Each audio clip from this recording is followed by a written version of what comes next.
Good morning, DJ and PK. It's 97.5, the KSL Sports Zone. Welcome in on a Monday morning, Thanksgiving week. Getting right down to the end of the football season.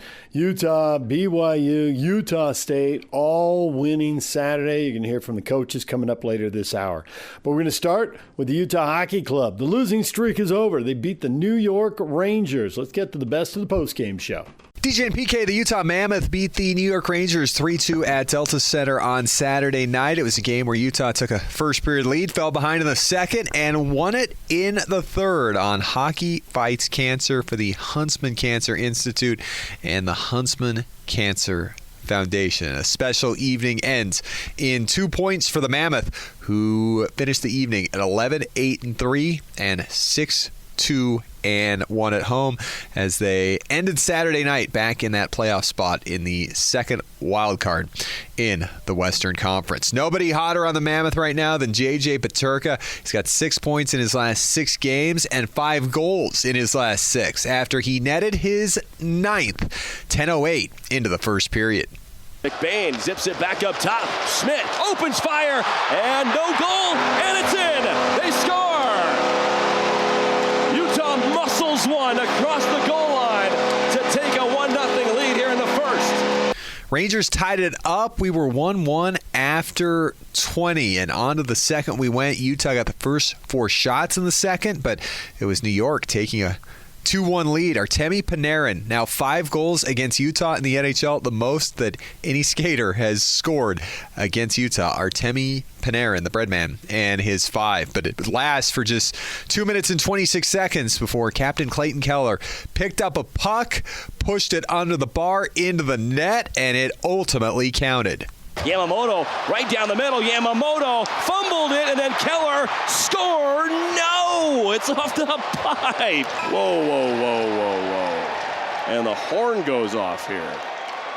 I wonder if that was league initiated, Mike, of some sort. And you don't usually see that, Mike. The league telling the timekeeper, hey, hold the phone, sound the horn. 8:21 to go in the second. Clayton Keller has scored to tie the game at 2.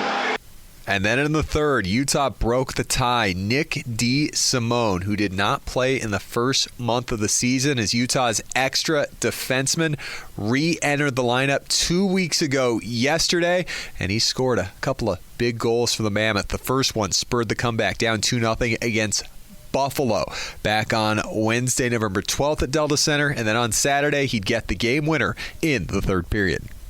Centering pass in front for Yamamoto. Slap shot, DeSimone. They score! Nick DeSimone pulls Utah in front, and it's 3-2. In between the pipes, Karel Vejmelka had a nice evening for Utah on Saturday. Veggie stopped 20 of 22 to improve to 9-5-2 on the season. Alexi Lafreniere shoots off the pads of Vejmelka. Rebound loose. It's still carrying around, and it bounces just wide. Vejmelka was scrambling in net.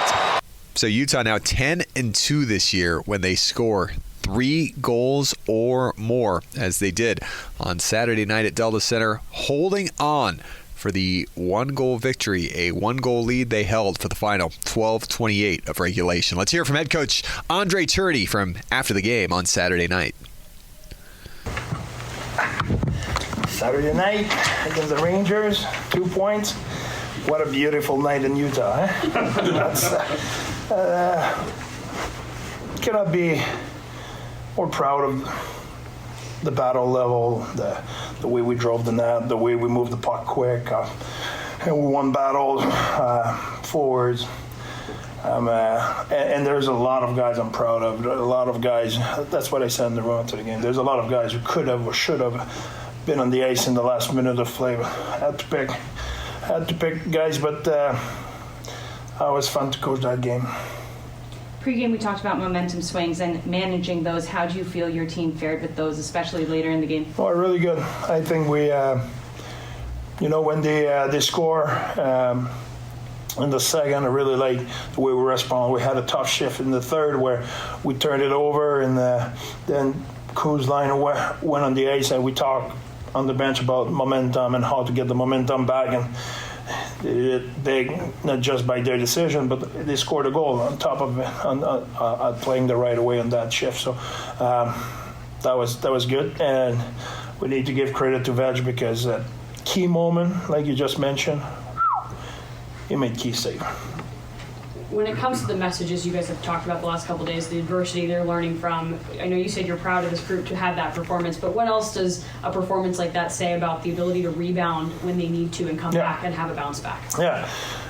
I have no doubt about it, but having that said, the New York Rangers, as I say in the narrative of a game, it's a really good game. It's a really good team.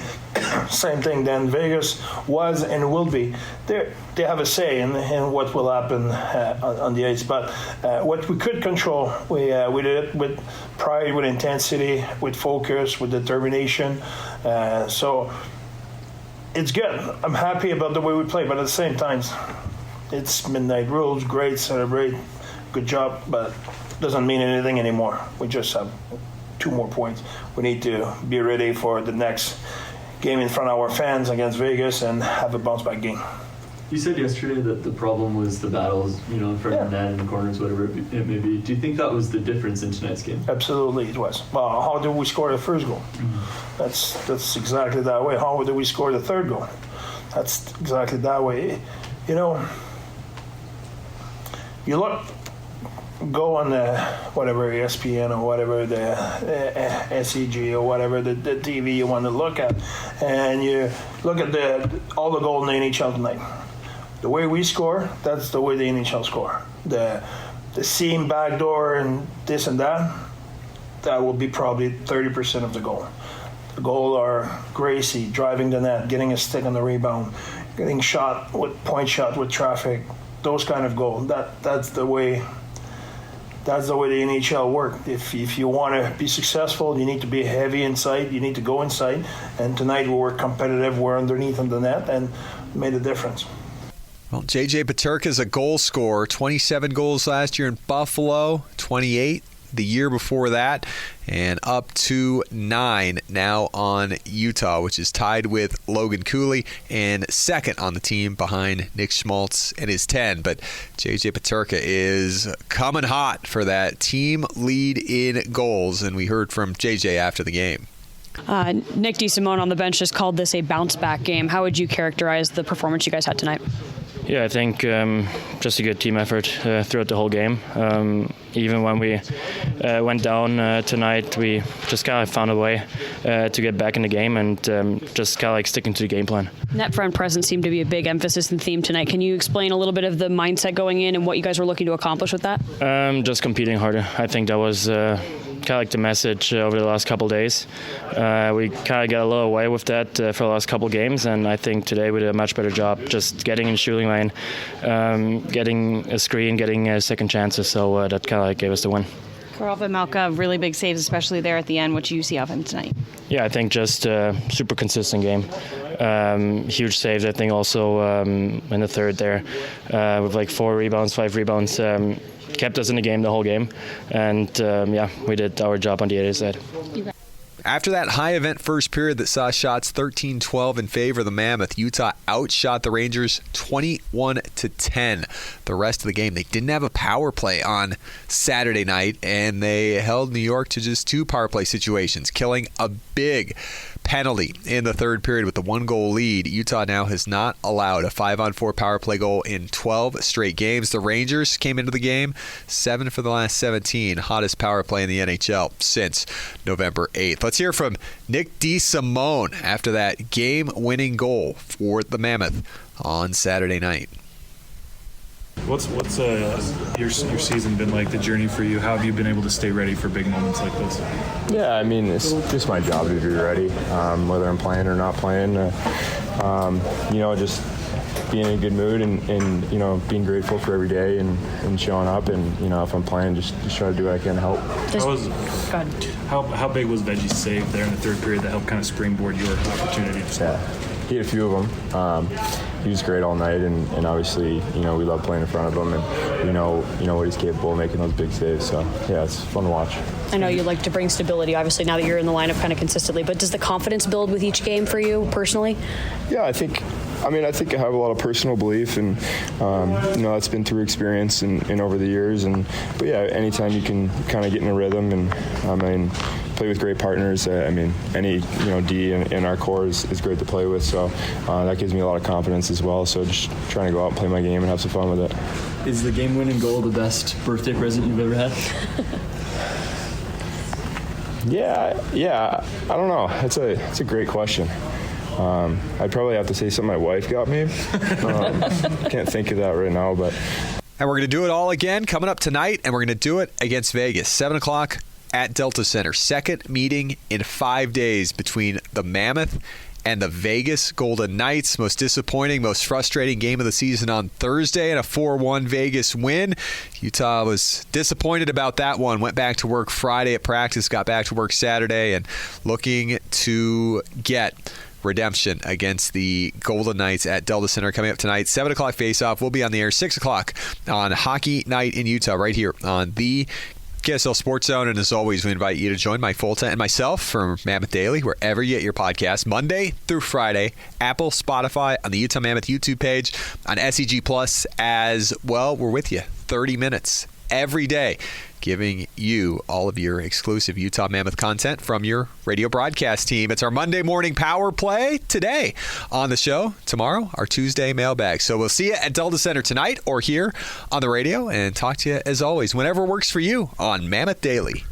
There is the best of the postgame show. When we come back, the Utah Jazz, exactly what most of you wanted. A close, representable loss to the Los Angeles Lakers. Nothing to jeopardize that draft pick, but team competed, kept it close. We'll get to that coming up. Good morning, DJ and PK. It's 97.5, the KSL Sports Zone. Well, the Utah Jazz battled with the Lakers, had a chance, but couldn't get a good shot at the end and lost the game 108-106. Let's get to the best of the postgame show. The Utah Jazz come up just short last night against the LA Lakers. They lose 108-106. It's your Jazz recap here on DJ and PK. Jake Scott with you. Tough game. The Jazz kept it close and made a run at the end, brought it to within one. Controversial last possession. Keontae George was held, went to the ground before the ball was inbounded. Svi inbounds it to Nurk. Nurk hands it to Keontae, who takes a super contested corner three that does not go down, and the Jazz come up just short against the Los Angeles Lakers. Let's get to the postgame sound and Jazz head coach Will Hardy. Really proud of the team's fight. I thought defensively, for the most part tonight, we executed really well. Free throws defensively hurt us in the second half. They shot 24 of them in the half. But overall, I was really pleased with the team's focus and competitiveness on that side of the ball. Offensively, we struggled to make shots. As a team, I think we got some good looks that we just didn't make. But proud of the team's fight. I think coming down the stretch, a lot of big plays were made. A lot of good reads were made. And it just wasn't enough to get the win. It seemed to me like you guys had some good one-on-one defense against LeBron and Luka, and especially some late possessions there. What were you seeing on those plays? And especially from a variety of defenders. Yeah, I thought we did a good job of our body position, not giving those guys angles. They're big and strong, and so if they get an angle on you, it's hard to keep them in front. Did a good job of not fouling. I thought our shift defenders did a good job of showing a crowd.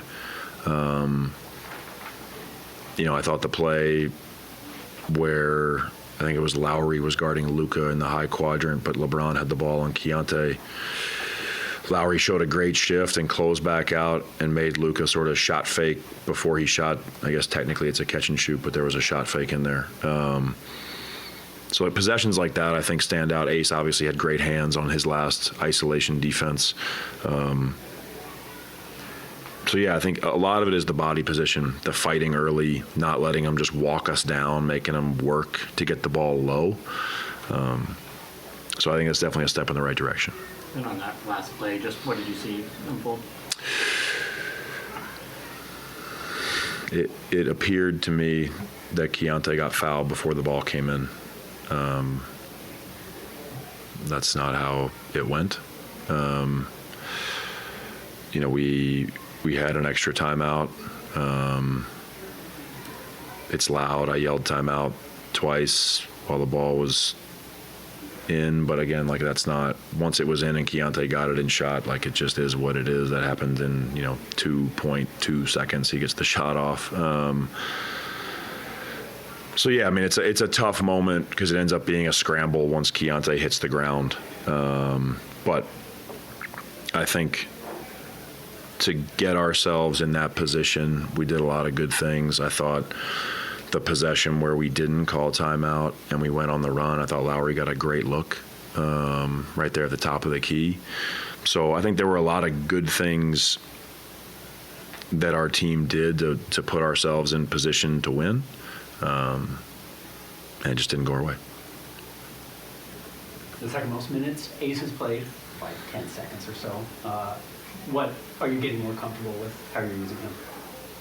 Yeah, I mean, I thought his ability to beat his own guy was helpful. I also thought that just his length defensively was good. When he did a good job with his body and made them shoot over the top, that's when his ability to contest and use his length stands out. Ace is also, an underrated rebounder. We knew we were going to need to get some stops down the stretch and finish it with a rebound. They were being really physical offensively, and so I felt like there were going to be some late clock moments where we were going to need people to just sort of make a play, and I think that's a strength for Ace. That is Jazz head coach Will Hardy. Let's now move on to Keontae George. It was pretty tremendous to make this comeback, but I know it didn't come out how you guys wanted, but what did you like about that fight?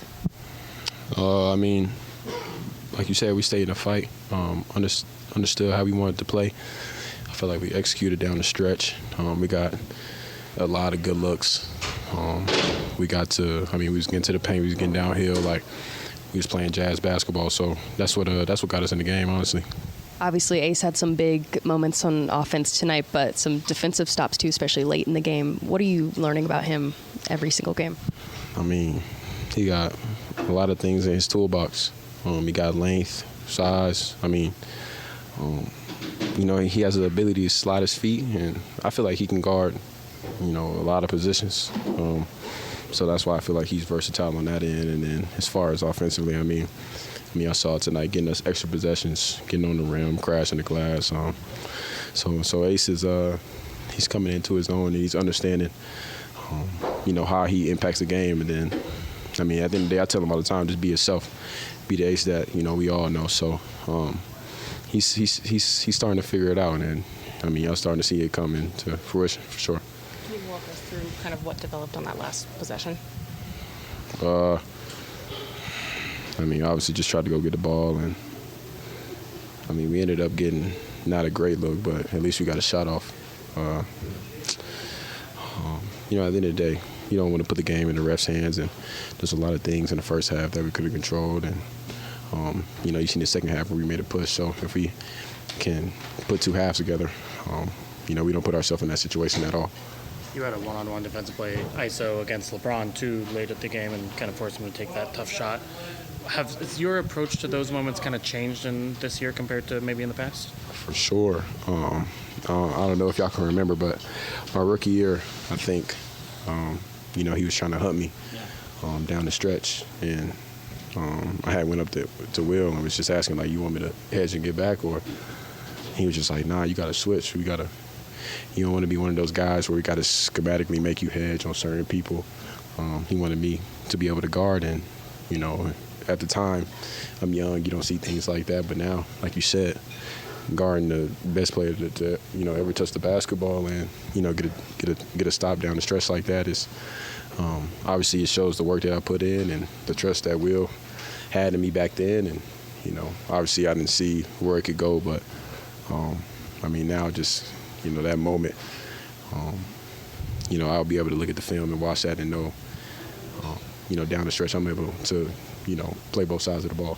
Do you think that last year, even the year before, maybe you're more mad about what was potentially a foul from Marcus Smart than you are now? Because it sounds like now you're kind of reflecting on, if we played like it in the first half.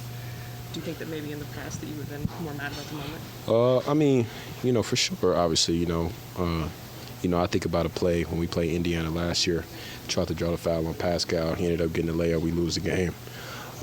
So from that point on, I've just decided to just, things like that, you got to let it go. Like I said, you don't want to put the game in the ref's hands. And so during that moment, just wanted to be strong. And, obviously a little frustrated that we lost the game. But at the end of the day, like you said, we can look back and, if we put two halves together, we don't put ourselves in that situation at all. So, I'm not mad at whatever the last play was or whatever it was. I'm more so mad at myself and our group, for taking, 24 minutes to pick it up. Beyond the last possession, how did you feel about the looks that you got down the stretch? I feel like for the most part, I got good looks. Lowry down the stretch came along. Kudos to him. He stayed in the game. Like, he could have easily fell out. And, he hit the big time three, getting to the rim. So I think all five guys on the floor were getting, phenomenal looks. And that's why we were able to, come back and, put ourselves in a position to win. You guys just see OKC, see the Lakers again tonight, and now you have the Warriors tomorrow. What are you liking about your team's ability to just keep hammering away with these tough opponents? We ain't scared of nobody.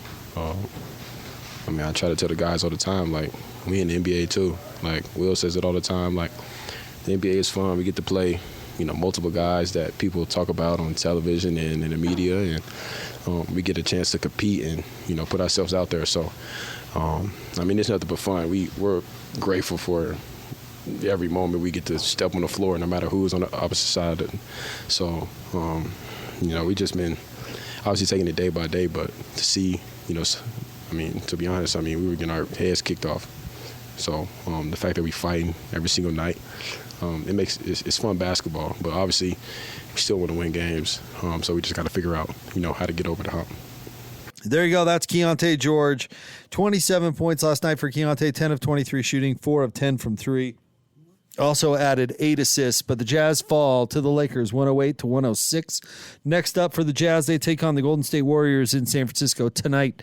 That game will tip off at 8 o'clock. Pregame coverage begins at 7. All right, there's the best of the postgame show as the Jazz lose to the Lakers. A reminder to join Hans and Scotty at Tim Dahle Nissan Southtown tomorrow from noon to 3 at 11155 South Jordan Gateway in South Jordan. Tim Dahle, home of the Forever Warranty. When we come back, the football coaches speak after victory. That's next. Stay with us.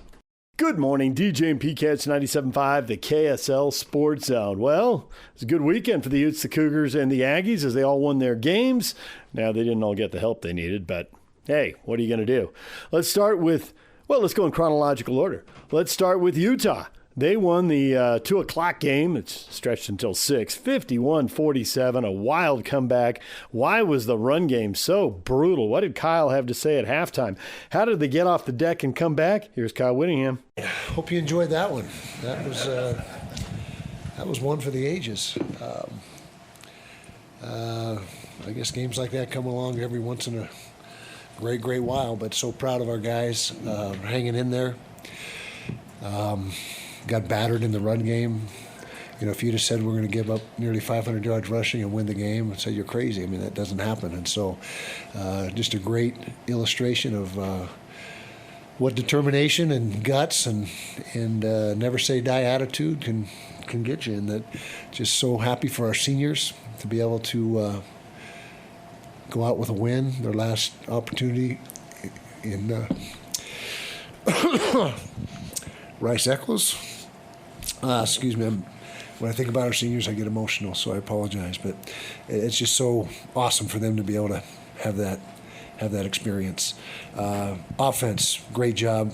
Continuing, first of all, we got down coming out of halftime. We're down 10. We scored two touchdowns right out of the gate, which put us in the lead for just a short period of time. Then of course we got behind again. One of the pivotal plays of the game, the 2-point conversion, where instead of them getting the 2 points, we intercept it and get so it's a 4-point reversal, which really made a difference there at the end, obviously, in the strategy. I thought Devin played a very good game. He had well over 300 yards of total. A lot of great individual efforts on offense. The offensive line played well again. We had 259 rushing, so that was a big deal. 292 rushing, 259 throwing. So a lot of good things. Wayshawn Parkers goes to 100 yards again for the night. Creed Whitmore stepped in for RD. Ryan Davis went down, and Creed stepped in and did a nice job, caught 6 balls. So just so many things that are positive, but not a lot of positives on defense. We understand that, but we got the interception there at the end to seal it. So that was our lone takeaway of the evening. But just one of those games where stuff happens, and it's you can't script it. You couldn't make that up. And so just proud of our guys, and again, particularly grateful that our seniors could have the opportunity to win their last game here at Rice Eccles. Questions? Kyle, can you identify what went wrong with the rushing defense to give up that? You've never given up that. It was a power run game, just the basic power play, and it was an A-gap power play where we'll start strong side and cut it back, and we continually didn't defend it the right way. We were out of square, we were losing gaps, and so obviously we didn't do a good enough job as coaches to getting them ready to play, especially that particular play. But it was that one play did the majority of the damage. They just ran it over and over, and we just didn't do a good enough job as coaches. So that's on me. Kyle, what does Rice Eccles Stadium and this environment mean to you personally? Oh, it's incredible, and I did see a few fans leaving when I think we got down by 10 with not much time to go, and didn't like to see that, but I guess I can't blame them. But those fans that hung around, that was a special treat for them, and those fans that did hang around were as loud as a packed stadium at the end. That was deafening in there, and the Muss. Awesome, one of the best student sections in the country. Our band, just so many positives in Rice Eccles and the environment there, and we're fortunate to be able to have that kind of home field advantage. Kyle, you've talked a lot about just what Devin Dampier has meant to this team in terms of leadership. I think that was on display tonight. Just walk me through, from the sideline, just what was your emotions, what was running through your head when you saw him finally cross across the goal line for the eventually game-winning touchdown? Just that last score, it was surreal. I mean, first of all, when he popped that fourth and one, that was about a 60-yard run, 50, 60-yard run, and I thought he had scored on that. But, it was just a moment that, like I said, you can't even dream it up. I mean, it just happens, and just have to enjoy it. I mean, because you find yourself on the other end of those type of games, too, at times. And so just enjoy the good ones. Bird Vicklin had 3 touchdowns. What was his role coming into the game, and how well did he execute that? He had the same role that he's had the last couple games, last 3 games, where he supplements a little bit. Devin's still not 100%, and so we supplement a certain percentage of the plays with Bird. And you saw what a terrific runner he is. Again, tonight he put that on display. Didn't have much of an opportunity to throw the ball. I think he only had a couple throws, but I maintain that he is a big-time player with a huge upside and a high ceiling, and he's really helped us win games this year. I know your job is to win the games. There's a committee that's got to decide who the best teams in the country are, and we've got to figure out where you guys stand in the country. Mm-hmm. Winning games ugly, like this one was, what does that say about a team? I don't think it's an ugly win. I mean, it was a close win, but it was an exciting game, and to me, there's a win's a win. I'm never one that's going to sit here and lobby for whether we should be in or not. I don't believe in that. The play on the field speaks for itself. We're 9-2. Got a chance to get to 10 if we take care of business next week, and we'll see if that's good enough. That's pretty much all I can say about that. Coach, you did get a little emotional thinking of your senior class. Yes. If there's a moment from this game tonight that kind of sums up what this senior class is all about, or that you'll remember about this class, is there one?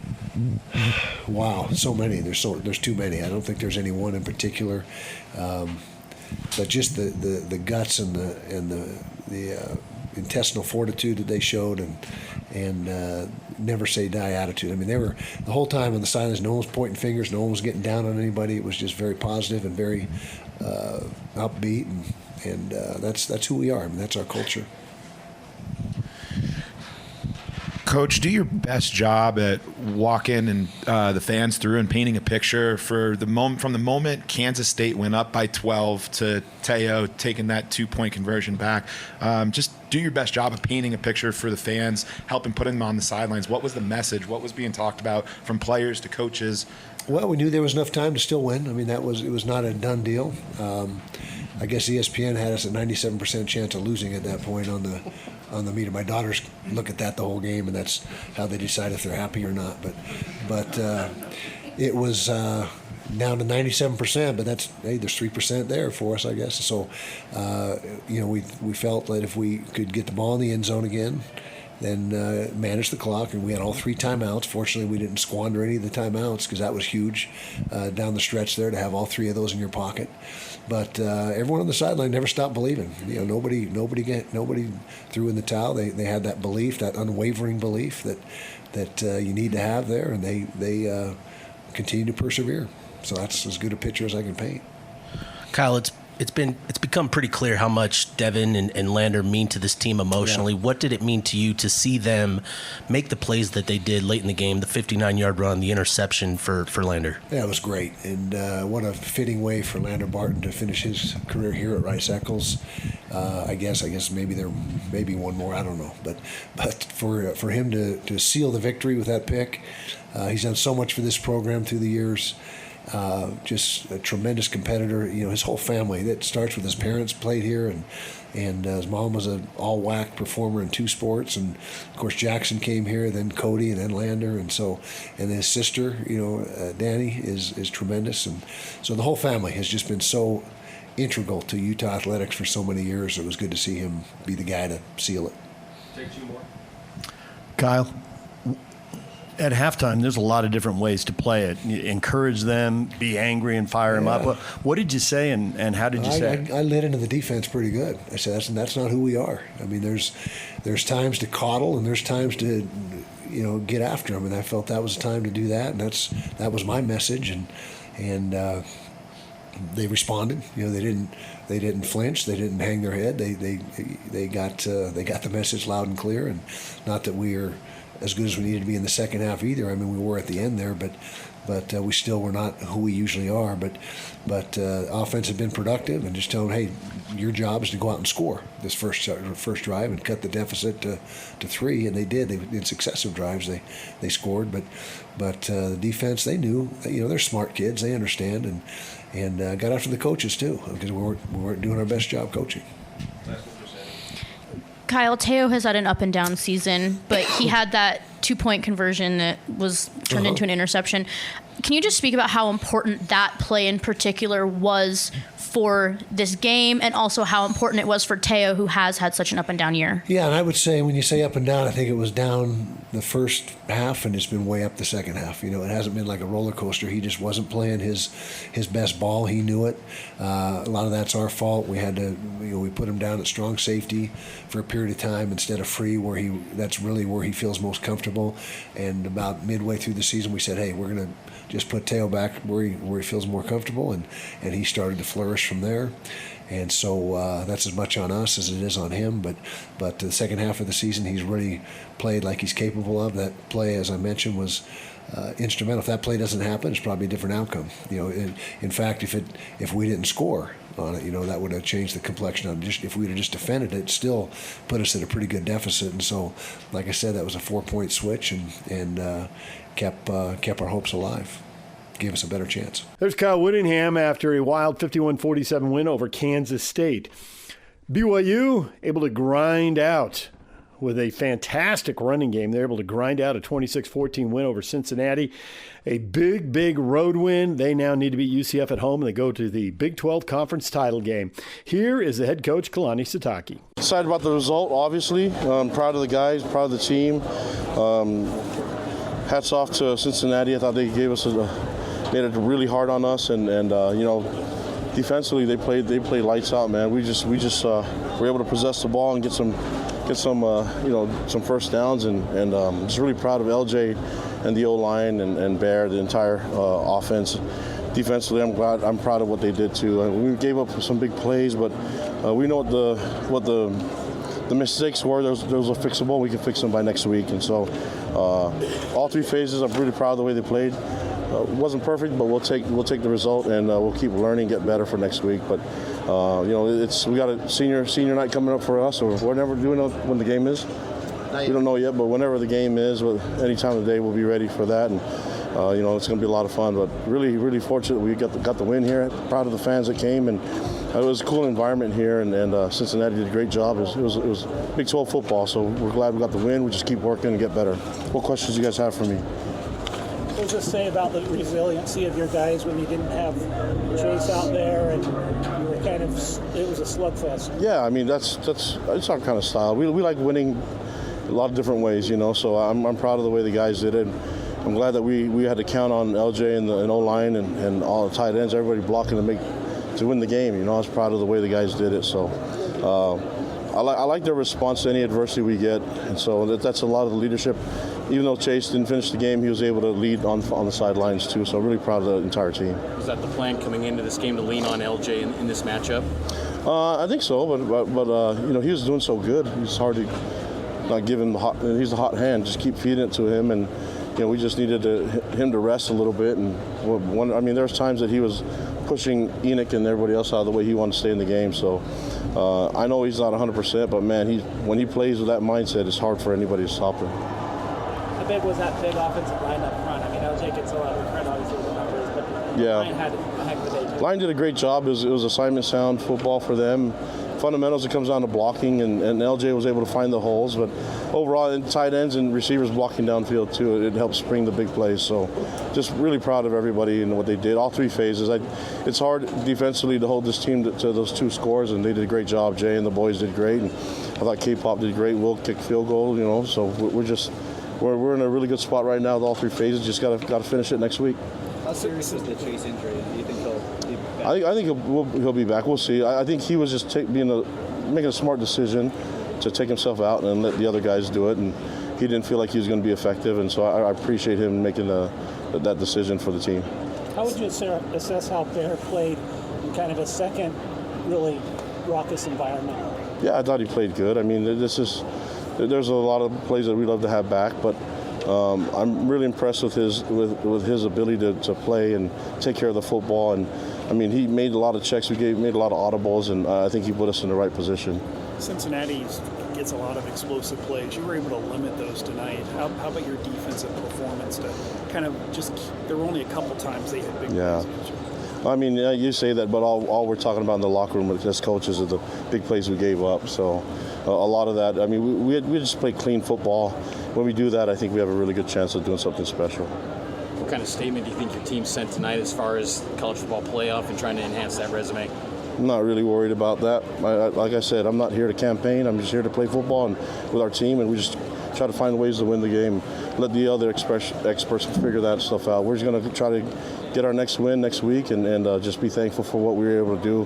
Football's hard, man. I think I want these guys to embrace every moment of it, and we made some really cool memories tonight. How gratifying was it in that 4-minute drill to close out the game? Not quite in victory formation like you like, but almost. Well, we could have gotten victory formation if LJ just went down, but that's okay. I mean, that's it's okay for the defense to get out there and get a stop too. I don't blame LJ for the goal was to just get a first down, but I was really proud. I mean, if it's that open, then you just got to go take it, So I don't mind him doing that. So we went for 2 to make it to just make it two full scores, 2 full touchdowns, and I thought the throw was there. We just maybe a little late on it. But Bear will be better next time. But overall, guys, the team played well, played physical. That's what we asked them to do, and took care of the football. So on to the next. How impressed were you with that fumble, Tavion Beasley, the tackle, and Glasgow to make a heady play to pick that thing up? Yeah, I mean, I wish we would have, because I think Glasgow would have been gone, if we picked it up. But defensively, man, we caused turnovers. We were good on 4th down. Keanu and JT were great up front, and the entire D-line did a great job. And so, I mean, I don't know what we held them to in rushing, but 87 yards is really good. And so the guys are peaking at the right time. We just got to get the next one. I know you said you don't control what the playoff committee thinks or does, but how do you feel like your team stacks up against the other top teams in the country? We just like playing football, and so we've extended the season. We want to hang out together and play more football, and we can do that next week by getting a win. Here's BYU football coach Kalani Sitake. And then in the late game, the last game of the night, it stretched to almost midnight. Utah State down 17-7 at the half of Fresno State. Could have just rolled over and gone 0 for the year on the road. Instead, 3 touchdowns. Defense pitches a shutout, and they bounce back to win 28-17. Very impressive. Here's Bronco after the win. Well, I attribute the adjustments to Coach McGivern and Coach Howell. Schematically, the message overall was just execute their way back into the game one play at a time. A couple of miscues on our part, offensively and defensively, led to the difference in the game. And we believed if we would play more consistently, we could carve our way back in, which is exactly what happened. But I don't think I've ever seen a tougher football player, a more resilient young man than our quarterback. He, in my opinion, just took over the game. I mean, run after run and first down after first down and delivering the football. And I mean, just a remarkable leader he is. And I just, it's absolutely my pleasure to be his coach. I mean, the defense played consistent the whole second half, and Bryson Barnes and the offense then just methodically just play after play after play ended up taking over the game. And I couldn't be more proud. Trailing at halftime on the road against a really good team, and then to carve our way back, to pull ahead and then seal the game. What a fitting tribute to who these kids have become from game one to now, and that I get to be with them now another game. And that's like the coolest thing and the best gift I could have. So thankful to be with them. You get the 3 and out immediately out of the locker room, and then you go on an 8-minute and 37-second 15-play drive to get that to a 3-point game. And then when you're down 17-14, Bryson on a 3rd and 13 zigzags his way right into your lap on your sideline to keep the drive alive that ended up in the Javen Jacobs 19-yard touchdown run. The complementary style of football in that second half is what you've been preaching all season long, and I thought what you've also talked about is you're trying to play harder, longer, and that certainly played its way out tonight, didn't it? It did, and the players, they knew that template, and they knew that model, and they knew that blueprint. And again, it doesn't work without our quarterback, but we've seen glimpses of it, and our defense just would not allow sustained drives in the second half, and they held their concentration to where there weren't any giant plays. And then offensively, we basically played Fresno style, meaning we drove the ball, we occupied clock, we scored touchdowns, and separated, which was just exceptional to watch. I was so proud of these kids and this team, and just felt it was just a privilege to be with them. Down 17-14, and you get the ball inside your own 5-yard line, and you get the Miles Davis fumble. But perhaps the biggest play of this game is the Bronson Olival interception to get you guys the ball back, and then you go on another 13-play, 80-yard drive to take the lead. And talk about the plays being made on that defensive side. It's 3 weeks in a row. You can just feel it developing and blossoming to where they're not only carrying their side of the ball, but they're influencing and determining outcome. And when you have a chance and have to make it not only a stop, I mean, we would have been thrilled with just a field goal stop there, but to have no points and also get the ball back, what a critical play. And Bronson just seemed to be able to kind of find his way into making those type of plays most of the year, but just super excited for him. Questions from other media? Coach, this is Jason Walker with Cache Valley Daily. I mean, everyone always wants to play from ahead, but against a team like Fresno where they run the ball, you want to play from ahead to limit and impact their ability to move the ball on offense. But you didn't get that luxury. You had to play from behind. What was the key for you guys when everything was going according to Fresno State script and you had to kind of adjust a little bit? Yeah, it wasn't a somber locker room, but it was a determined locker room at halftime. And there wasn't discouragement. But there was some frustration that we were in the situation we were, meaning that we were from behind, and we knew that's not where we wanted to be against this team. But there was belief. There was a lot of hard coaching. There was a lot of really clear corrections that needed to happen. And again, I attribute our coordinators for getting the messages across that needed to be gotten across, our players then taking those messages and executing it, and then having the outcome we did. It just is, it's gratifying as kind of the leader of the program to just see your people excel and thrive, and they did. And I'm really proud of them. Coach Mendenhall, Jason Turner from the Herald Journal. You held Fresno to 3 of 14 on third down tonight, 0 of 3 on fourth down. Just how extra good was your defense on getting off the field in those critical situations? The fourth downs, man, what just a great plan, but also super execution at critical moments, because then they're hard to get off the field with the way they run the football. And then third down, I mean, again, those two things allowed our offense to have the opportunities. Now, our offense then needed to execute and remain consistent, but our defense kept giving them the opportunities, and eventually that took hold. Coach, this is Carson Hilton with the Deseret News. Can you just talk about Bryson Barnes and his physicality? I mean, taking hit after hit and still getting as many plays as he did for you tonight. I've not seen anything like it in my coaching career. The number of hits he's taken this year, the number of runs he's taken, the number of players that he's just had fierce contact with, usually initiated by him, the number of sacks, the number of just physical plays. I'm not sure there's been a player that I've been more impressed with his resolve, his grit, his fortitude, his toughness, his pain threshold, his commitment, the way he comes back each week and then plays again. He's remarkable. I mean, you could devote 5 headlines to him and just keep riding it out all the way till the new year, and it wouldn't get old to me. He's exceptional. Man, that I became the head coach at Utah State and I inherited him. I don't know what a line, but man, I'm grateful. Coach Jason Walker again, kind of following up on Barnes.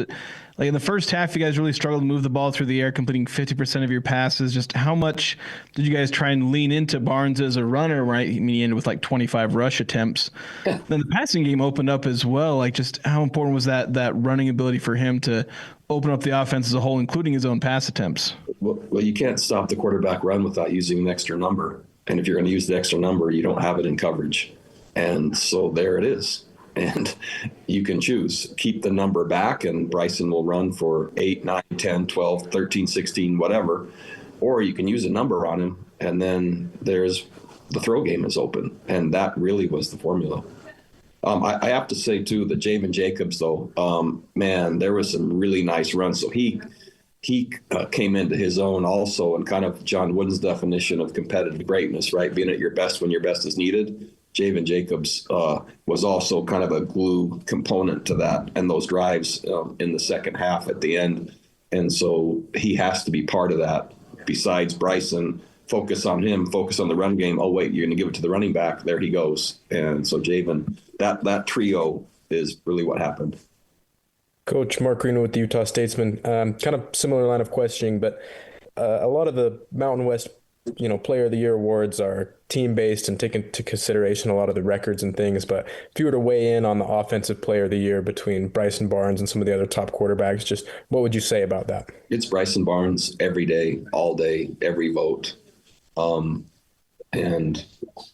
Unfortunately, Mountain West honors aren't like that. And it's not a perfect process. It's probably one of the most flawed and imperfect processes that exists. But I've never seen anything like it. And it's just so what he's doing for this team, just simply by commitment, is setting the foundation of this program for a long, long time. Chris, this is Chris Hilton. Sorry, go ahead, Jason. Okay, thanks, man. I just wanted to ask you, how poised has Anthony Garcia been on so many of these trick plays this year? He had 2 really big ones today.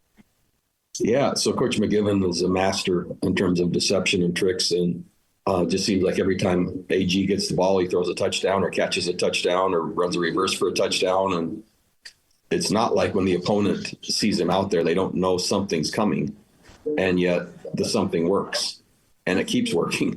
And so the play design, exceptional, but he, just all the way going back to the swinging gate play versus UTEP and him hurtling over all the players. Like now it's another couple tonight. And so he just seems to do it every week.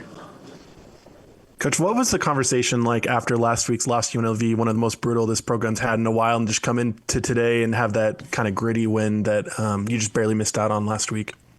Yeah, it was just realistic because we believed that we outplayed UNLV in so many areas. We actually gained momentum because of the loss. It stung, and it won't ever go away. I mean, there's a scar in there somewhere in all of us for that. But if that team is a 9-2 team, which they are, if that's one of the best teams in our league, and we knew we outplayed them, then who aren't we going to be able to outplay? And so there was some momentum and a reference there that was taken forward. Besides the frustration and the disappointment that we didn't win in a game that we thought we outplayed them. Coach Mark Greenwood again, kind of along with that, you took quite a bit longer to get to this after today's game than typical. Just what was kind of the conversation and the emotion and things going on in the locker room after the game that kind of delayed that, and what was that looking like? Yeah, I didn't want to come. Doug dragged me. I love being with my team. They're amazing, and to see them happy is the greatest reward for any parent or coach. And there's lots of smiles, and there's lots of tears, and there's lots of I love yous, and there's lots of hugs, and that's quite a contrast from just everyday life. And yeah, when you have a chance to be in that environment and soak it up with people you care about and love, no offense to you guys, but I wish I was still in there. All right, there's Bronco Mendenhall. When we come back, what is trending? The headlines are next.